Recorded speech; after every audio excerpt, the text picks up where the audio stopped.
As we continue now with our study of the biblical covenants, in our first session, I mentioned to you that the basic role of the covenant is it is the structure of God's revelation in history. And I've used this term more than once, the history of redemption or redemptive history. Because history is the context in which God works out His plan of redemption. And that idea became very controversial in the middle of the 20th century, again with higher critical scholars, chiefly in Germany, people like Rudolf Bultmann, who made a distinction between what he called Heilsgeschichte, or salvation history, and Historie.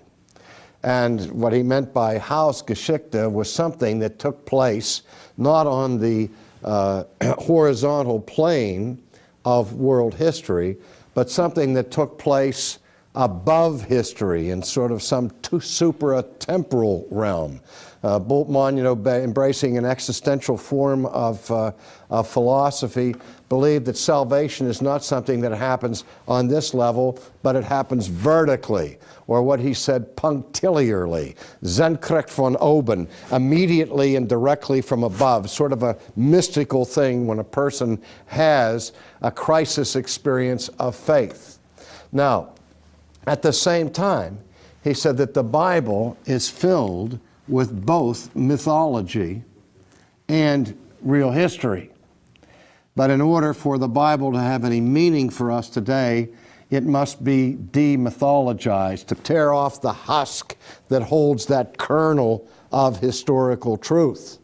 And so anything that smacked of the supernatural, like the virgin birth, the miracles of Jesus, the resurrection, that sort of thing, belongs to the realm of myth, not to the realm of history. But that's okay, see, because the whole point of that kind of existential thinking and theology that drove the German theologians in the 20th century was that salvation doesn't have to be rooted and grounded in history for it to be real. You can still have the Christ event, which is kind of an existential moment that people have, a moment of crisis and so on.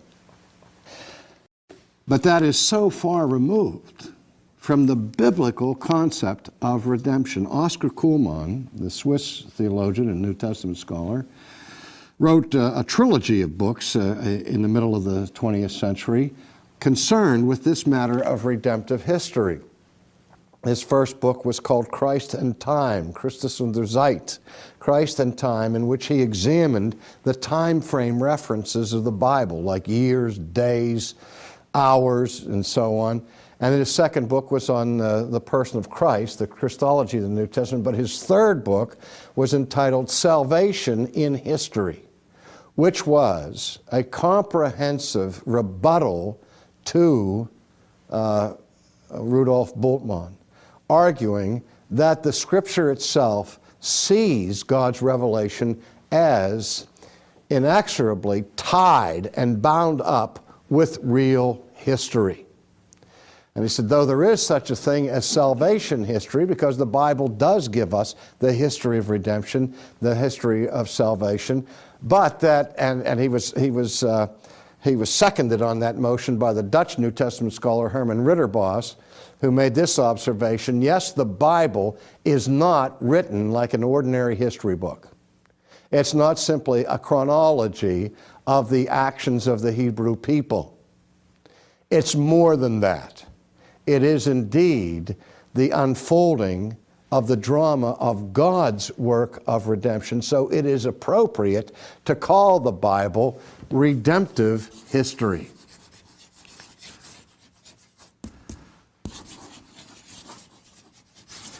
But where the critics would say the Bible's not history, it's redemptive history, people like Kuhlmann and Ridderbos would respond and say, yes, it's redemptive history, but it's redemptive history. The fact that it is concerned with redemption is no excuse to rip it out of its construct and context of real history. The Bible is filled with allusions to real history. When we come to the New Testament documents, we come to the very birth of Christ, the famous Christmas story, and a decree went out from Caesar Augustus that all the roll should be enrolled, and that took place when Quirinius was governor of Syria. In other words, the setting for the birth of Christ is placed in real history. And people like Pontius Pilate and Caiaphas and so on are real historical personages. The Pharaoh of Egypt, Cyrus and Belshazzar and Nebuchadnezzar of Babylon, those are all real historical figures. And what the Bible talks about is God's working in and through the normal plane of history. Again, a distinction that Oscar Kuhlman made in his first book in the trilogy, Christ and Time, was the distinction between two different words for time in the Greek. One is the word chronos, and the word chronos is the ordinary Greek word that refers to the moment-by-moment passing of time. I have on my wrist what we commonly call a wristwatch, and the more technical term for it is a chronometer. A chronometer is something that meters or measures chronos, that measures time, the simple passing of day to day, and we call this time of history. But the other word in the New Testament that can be translated time is the word kairos. And kairos has a special meaning. It has to do not simply with history, but with what we would call the historical. The historic. Everything that ever happens in time is historical. But not everything that happens in time is historic. We use the term historic to refer to specific moments in time that are pregnant in their significance and meaning. Because after that particular event, everything changes. And everything that happens before it, in a sense, leads up to it. You think of the attack on Pearl Harbor on December 7th, 1941. That was a historic moment in American history. It changed our culture forever. September 11th, 2001, changed our national culture forever. It was a historic event, a historic moment. But both of these moments that were historic, these kairotic events, take place not in some never land of existential Gnostic thinking, but actually in the plane of history. At the heart of the biblical announcement of the coming of the Messiah is the statement that Jesus came in the fullness of time. The fullness of time. The word there is pleroma, and it's translated fullness. But it's a kind of fullness that indicates satiation. If I take my glass and I put it under the water faucet at home, and I say I'm going to fill up this glass, if I filled it right up to the edge of the glass, that still wouldn't be pleroma. I would have to leave the glass under the faucet so that the water's flowing over the top, where it's at the bursting point. That's pleroma. Fullness so full that there's not any more room for another ounce or another speck of anything to be added to it. And that's what the Bible says. In the plan of God, Christ came in the fullness of time. And that whole idea is inseparably related to the gospel itself. That when Paul announces the gospel in his letters or the preaching in the book of Acts, they talk about how Jesus was born according to the Scriptures in the fullness of time. That God had prepared that throughout all of history, everything in Old Testament history before the birth of Christ was moving towards that kairotic moment. And everything after that after the death and resurrection and ascension of Christ refers back to those kairotic moments that shape the whole future of the people of God. But again and again and again, the context of covenant redemption is real history, not some spiritual realm that's outside the measurable views of the history as we know it. All right, well, let me talk briefly now about the meaning of the terms that we encounter in the Bible. In the Old Testament, the word that is translated by the English word covenant is the word berit. And we run into a little bit of problem when we come into the New Testament, because remember, the Old Testament is written in Hebrew and the New Testament is written in Greek. Now, we also have the Septuagint, which was produced by exilic Jews during the dispersion, or the diaspora, when the Jews at that time, during the Hellenization process of the conquest of Alexander the Great, had the subjugated nations and peoples speaking Greek. That's why the Jews were speaking Greek or writing in Greek in New Testament times. Well, during the time of the writing of the Septuagint, lest the sacred scriptures of the Hebrews be lost to the Jewish people who were now speaking Greek, a team of 70 scholars, Jewish scholars, came together and translated the Hebrew scriptures into Greek.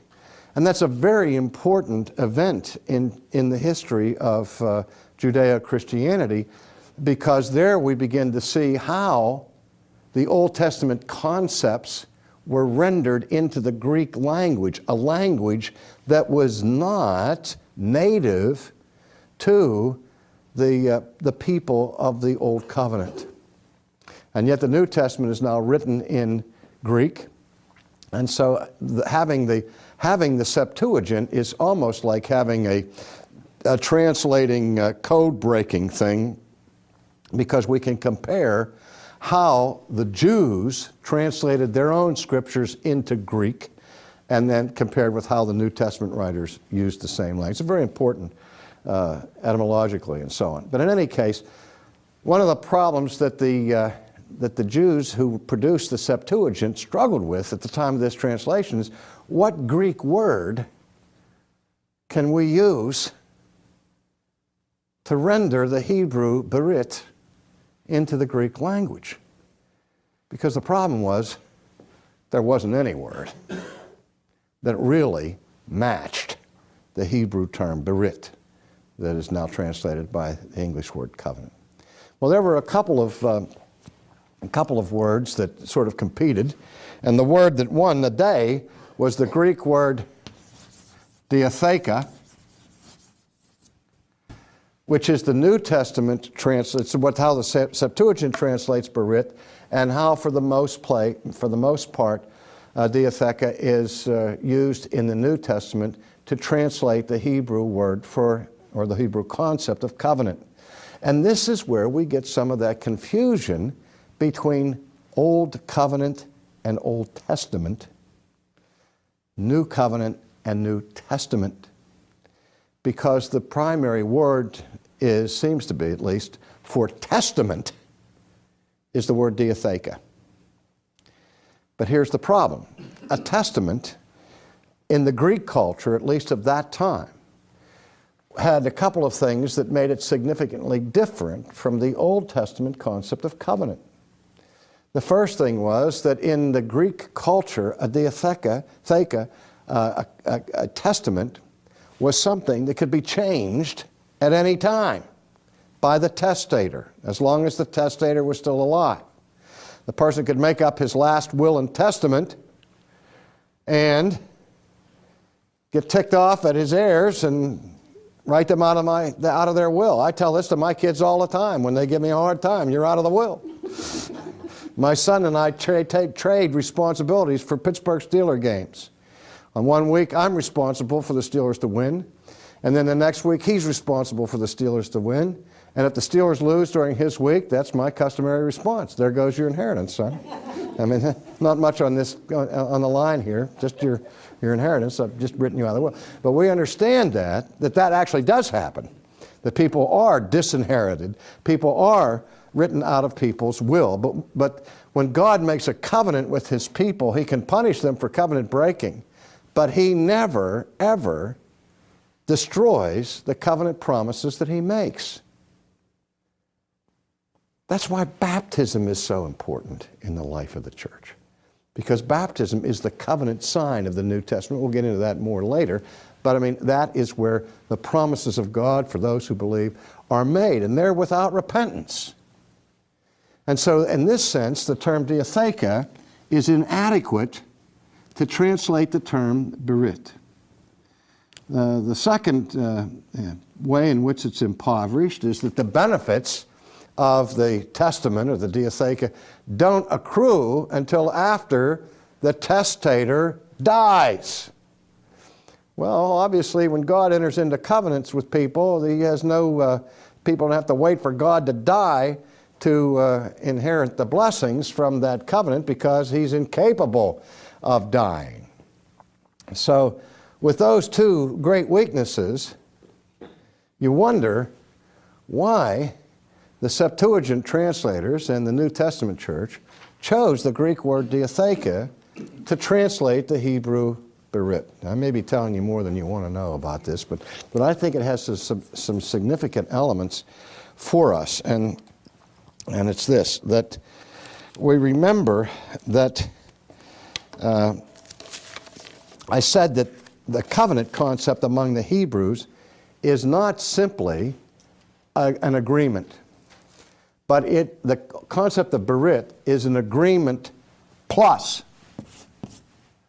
There is a plus, something added to the agreement, and that something that added is the divine promise, the divine sanction that rests ultimately on the integrity of God and on his sovereignty and not on our weaknesses as covenant partners, which is very important for us to understand the covenant promises of God.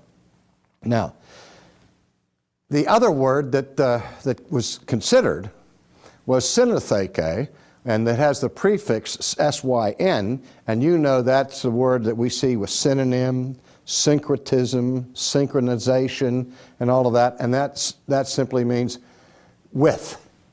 And the idea of a synatheke in the Greek culture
was an agreement between equal partners. And the Hebrews would have none of that. They didn't want to use that as a translation of the term berit, because they wanted to clearly maintain that the covenants that God makes with his people are made between a superior and a subordinate, not between two equal parties.